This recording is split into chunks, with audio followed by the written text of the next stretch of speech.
Their first step to creating our swing card is to, I've created myself a template, but to cut out the actual card body. So when the card is functioning, it looks like this.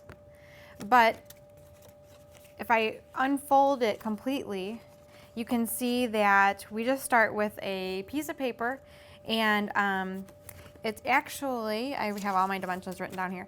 The card is 7 3/4 long by 6.5 inches tall.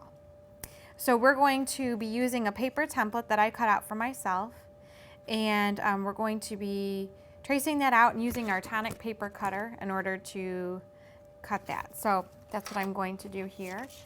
So I have my cardstock that I want to use, and it's double-sided. It should be corresponding patterns. Actually, this is 2 pieces of paper glued together, and it was originally double-sided paper, which tends to be a little bit heavier than just a single-sided printed paper. So I've got 2 double-sided pieces put together. And I've made myself a little paper template, and I've also cut myself one for the center, which is this is a 4x4 square. So the card itself is 7 3/4 inches by 6.5. And I'm going to use this. So during this whole project, the pencil and ruler are your friend. You're going to be using those almost the entire way to cut out what you need to cut out. So I'm going to just lay this down on my paper, and you want to have the front of the card facing up. So I'm just going to line my template up and trace around. So I have my card traced here. If you have a nice paper cutter like we do here, the Tonic, you could actually use the ruler that's on the cutting mat here in order to measure out your card. So let's see how close I am, because I want 7 3/4, which is pretty much right on the money there. And again, this Tonic cutter is great because it cuts with friction and is not, this blade, although sharp and will cut paper, is not going to, chop somebody's finger off if they're not really trying to do that. So, and then by 6.5.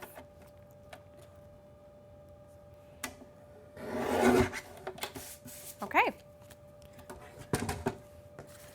So I have my template cut out, my card body cut out, and now I could use the center square here, but I did measure out how far I want to be from one edge. So my square is 2 1/4 inches from my right side edge, and 1 1/4 inches from both top and bottom.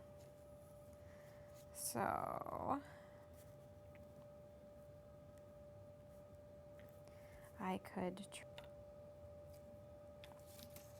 okay, so I've got my square traced, and actually right here I'm going to leave an open spot because that is where the square stays attached to the card so it can rotate. You can see here if I fold both of these back. So you want to leave it attached. This is one solid piece. So when I fold it this way, and that's how your card is able to swing, or your middle piece is able to swing back and forth. And actually, if you want to make yourself a 4x4 template for the center, just to make sure that you're going to be scoring it at the right center parts, you can do that as well. So I'm just double checking myself because I am human.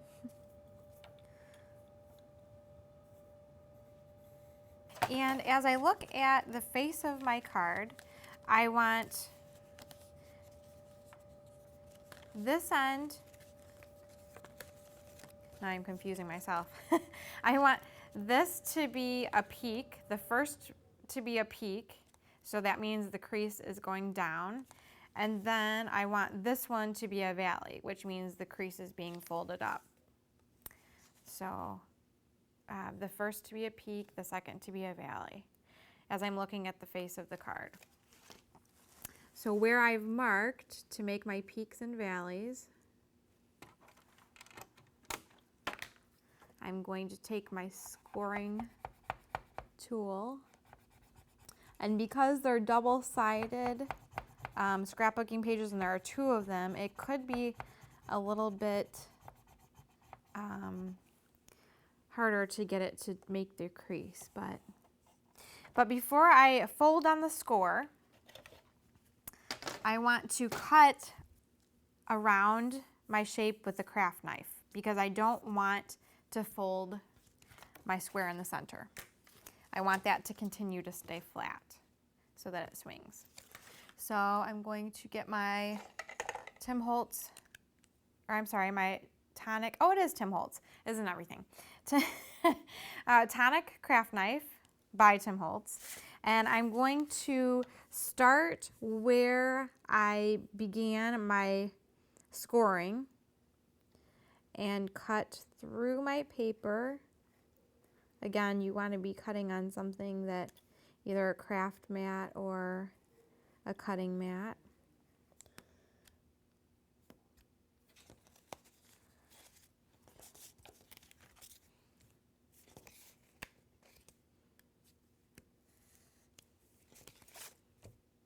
And the reason you want to make it double-sided paper is because when you start to put little embellishments on it, like the metal that we're going to put on and the Tim Holtz keys, it just needs to be a little sturdier in order to be able to hold up away from me. And my second fold will be a valley. And I'm just folding on those score lines so that when I have my card here, it flips around just like that.